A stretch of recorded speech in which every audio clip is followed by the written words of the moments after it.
कहाँ कहाँ दिले बाड़े।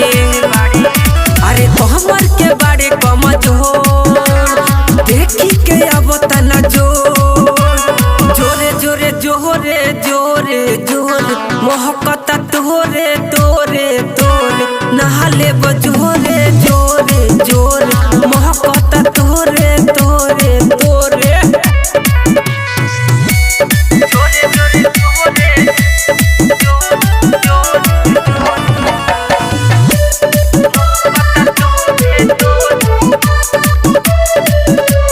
देखी के तो हर चढ़ल जवानी बुढ़वो के मनवा सन के।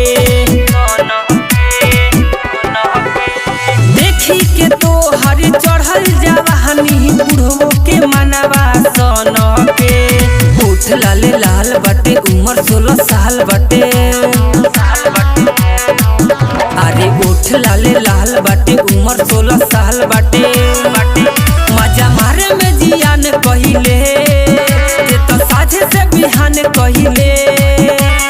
जोरे जोरे जोरे जोरे जोरे मोहकता तोरे तोरे तोरे नहाले बजोरे जोरे जोरे मोहकता तोरे तोरे तोरे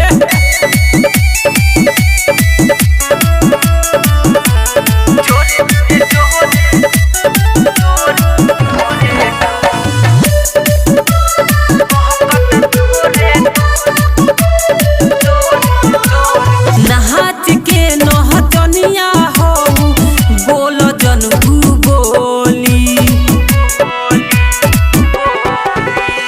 मोरी है सलैका बहताहरा चोलिए में बोली। 16 सरले बाड़े ओढ़नी बिछौले बाड़े। अरे 16 सरले बाड़े ओढ़नी बिछौले बाड़े।